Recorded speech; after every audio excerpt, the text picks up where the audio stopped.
we here? We in? We on? Hi! You know what time it is. You know what time it is. You know what time it is. Hi! Welcome back with Storytime with Chris. As I always say, you don't have to watch these videos when they go live. You're more than welcome to watch them in your downtime, nap time, max relaxing, chillaxing time, anytime that you want to hear a highly animated voice bring you wonderful stories of magic, fantasy, science fiction, adventure, and many, many more in between. Hi, y'all. Welcome back to Storytime. So, we are back with a series of unfortunate events.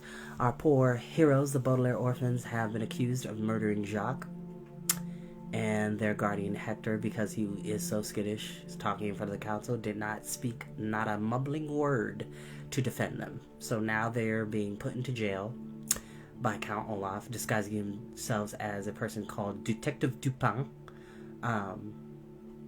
When really we all know it's not. He's not a detective. He's just... It's Count Olaf. He's just terrible.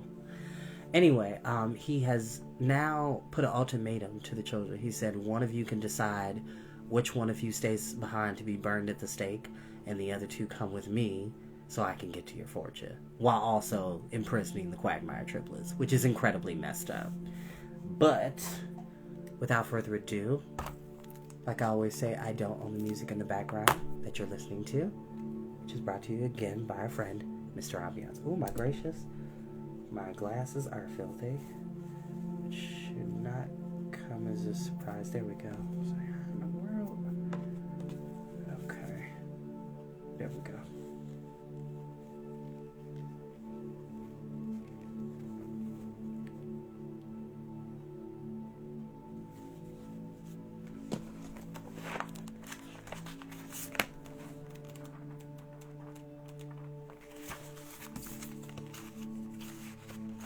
Chapter 10. Entertaining a notion, like entertaining a baby cousin or entertaining a pack of hyenas, is a dangerous thing to refuse to do. If you refuse to entertain a baby cousin, the baby cousin may get bored and entertain itself by wandering off and falling down a well. If you refuse to entertain a pack of hyenas, they may become restless and entertain themselves by devouring you. But if you refuse to entertain a notion, which is just a fancy way of saying that you refuse to think about a certain idea, you have to be much braver than someone who is merely facing some bloodthirsty animals, or some parents who are upset to find their little darling at the bottom of a well, because nobody knows what an idea will do when it goes off to entertain itself, particularly if the idea comes from a sinister villain. I don't care what that horrible man says, Violet said to her siblings as Detective Dupin's plastic footsteps faded away. We're not going to choose which one of us will escape and who will be left to burn at the stake. I absolutely refuse to entertain the notion. But what are we going to do? Klaus asked. Try to contact Mr. Poe? Mr. Poe won't help us, Violet replied. He'll think we're ruining the reputation of his bank. We're going to escape. Frank, Sunny said.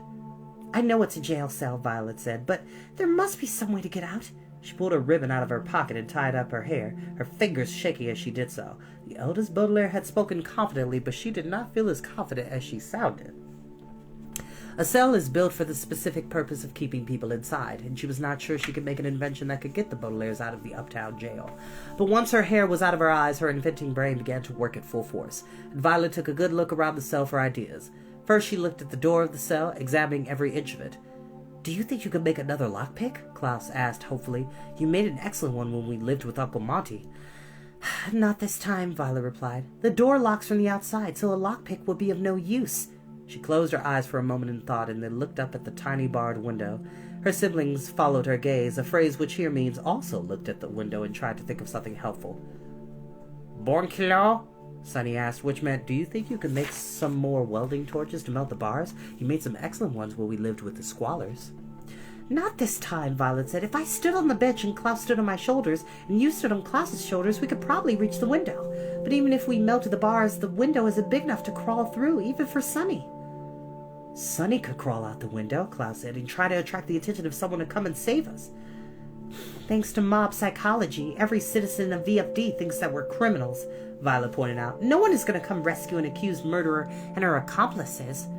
She closed her eyes and thought again, and then knelt down to get a closer look at the wooden bench. Rats, she said. Klaus jumped slightly.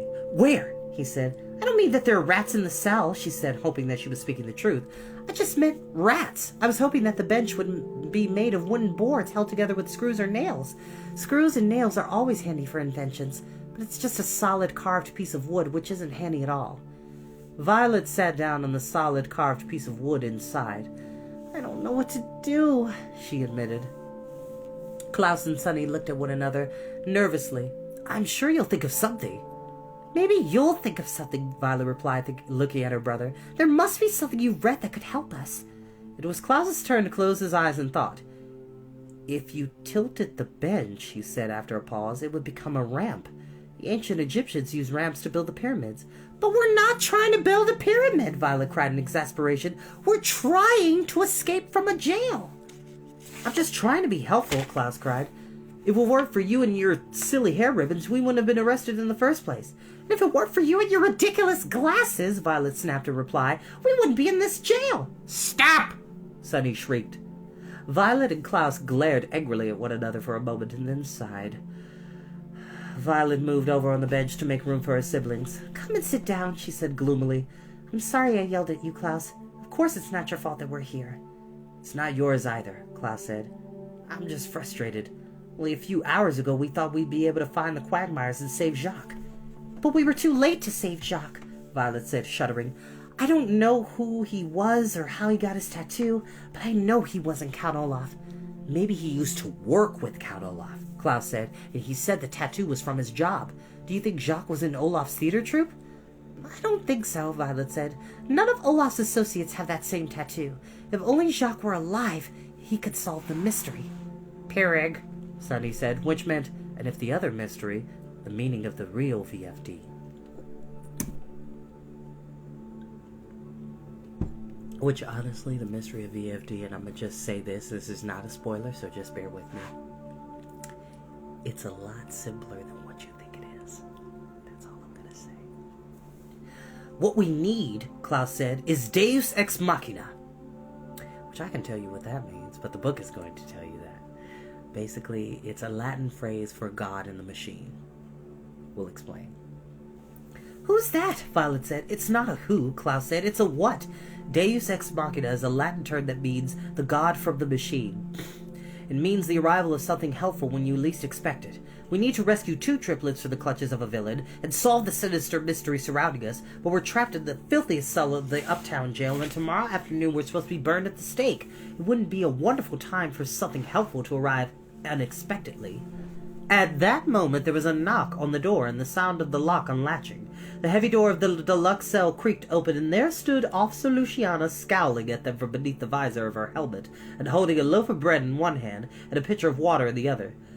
If it were up to me, I wouldn't be doing this, she said, but rule number 141 clearly states that all prisoners receive bread and water, so here you go. The chief of police thrust the loaf and the pitcher into Violet's hands and slammed the door shut, locking it behind her. Violet stared at the loaf of bread, which looked spongy and unappetizing, and at the water pitcher, which was decorated with the painting of 7 crows flying in a circle. Well, at least we have some nourishment, she said. Our brains need food and water to work properly. She handed the pitcher to Sunny and the loaf of bread to Klaus, who looked at the bread for a long, long time. Then he turned to his sisters, who could see that his eyes were filling with tears. I just remembered, he said in a quiet, sad voice. It's my birthday. I'm 13 today. Violet put her hand on her brother's shoulder. Oh, Klaus, she said. It is your birthday. We forgot all about it. Which, there's a whole movie about that. It's called 16 Candles. Check it out.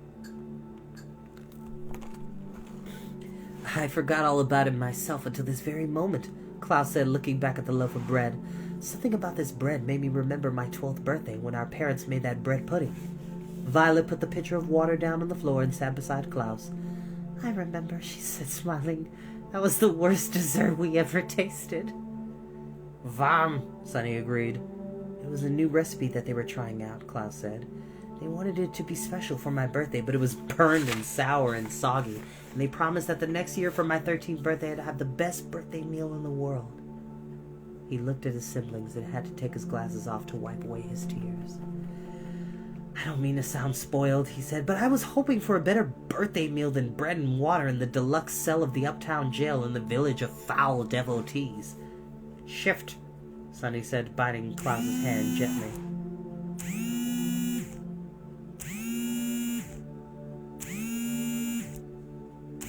Hold it.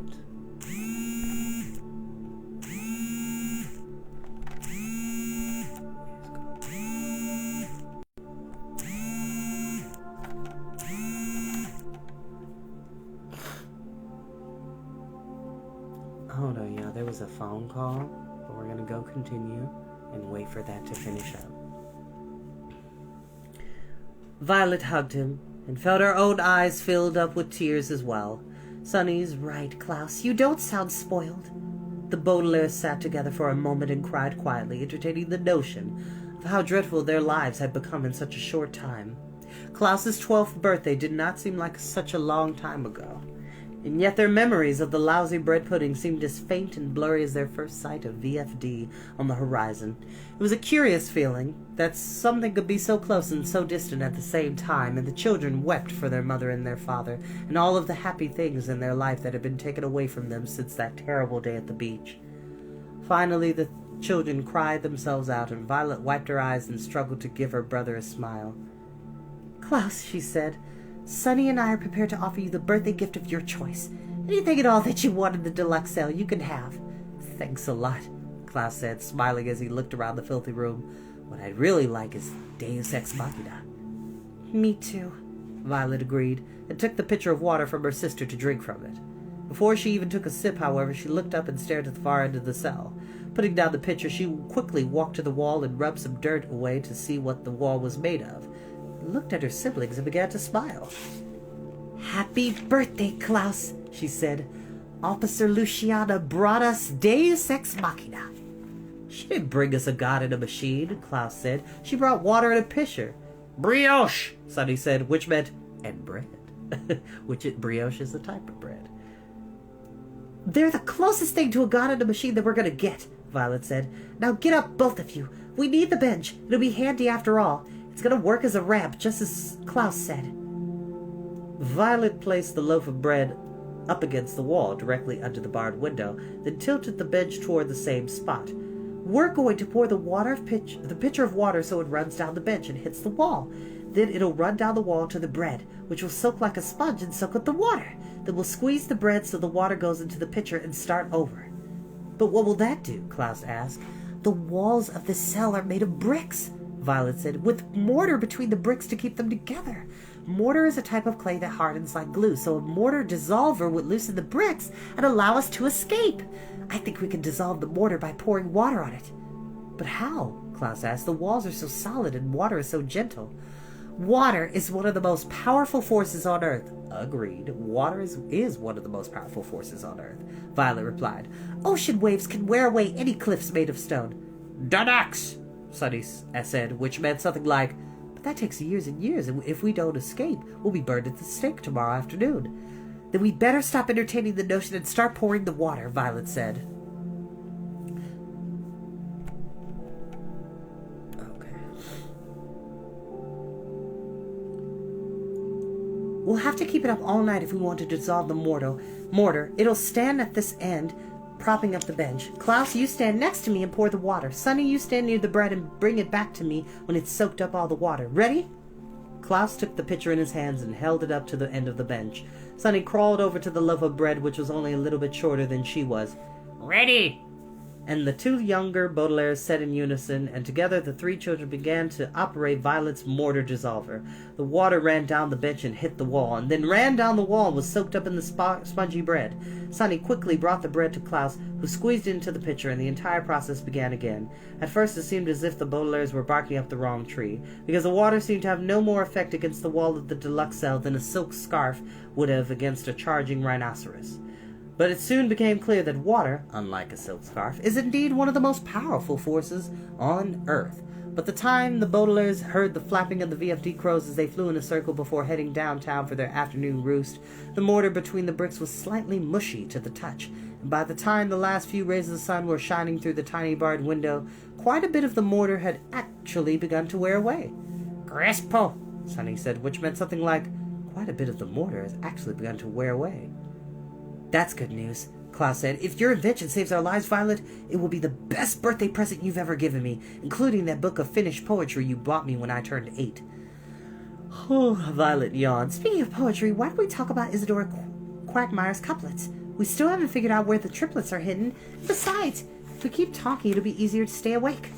"Good idea," Klaus said, and recited the poems from memory. "For sapphires we are held in here. Only you can end our fear. Until dawn comes we cannot speak.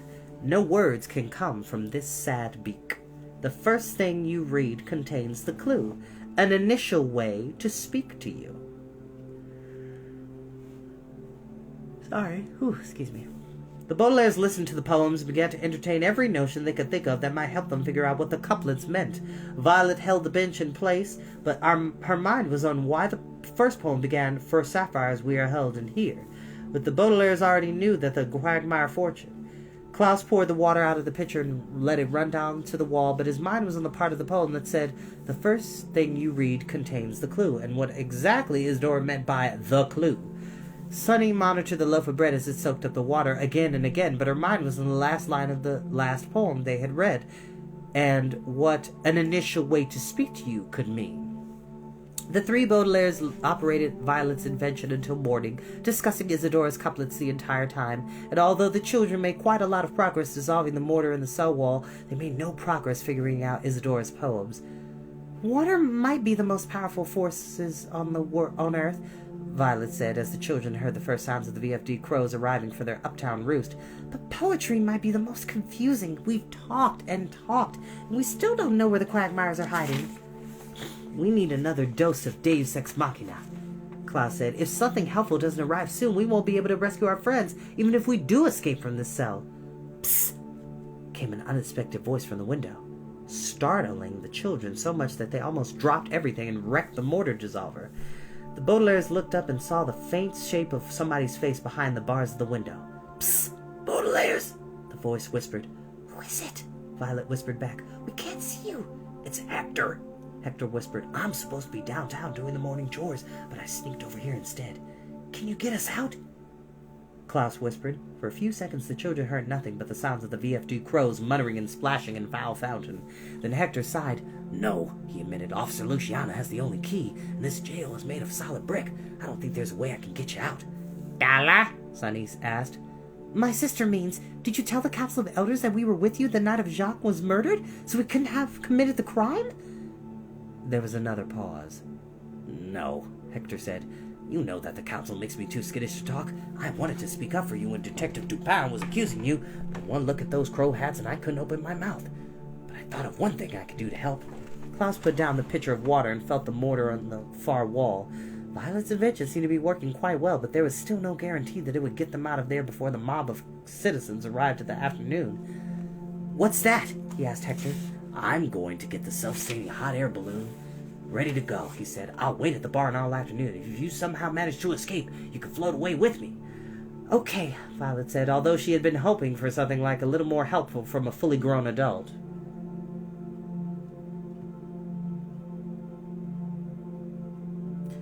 You already know what that means. Honey, if you don't know what this look means, if you know, you know. Okay, you know what that looks means.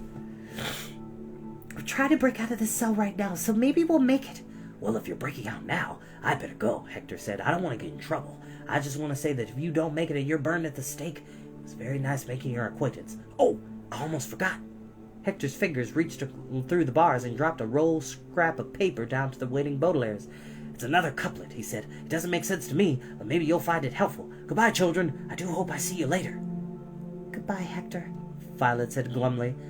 "I hope so, too." "Bye," Sonny muttered. Hector waited for a second, expecting Klaus to say goodbye, but then walked off without another word, his footsteps fading into the sounds of the muttering, splashing crows. Violet and Sonny turned to look at their brother, surprised that he had not said goodbye, although Hector's visit had been such a disappointment that they could understand if Klaus was too annoyed to be polite. when they looked at the middle Baudelaire, he did not look annoyed.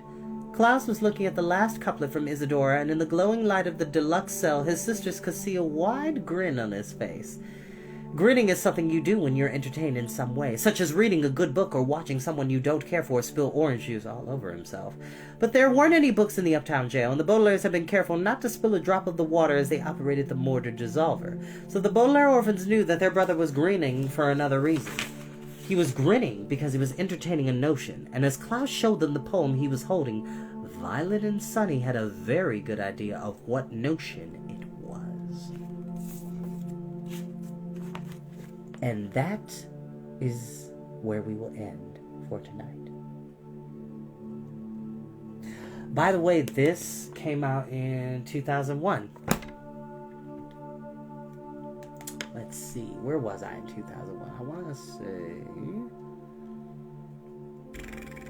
Wow, I really have to think about this. So I went to high school in 2006.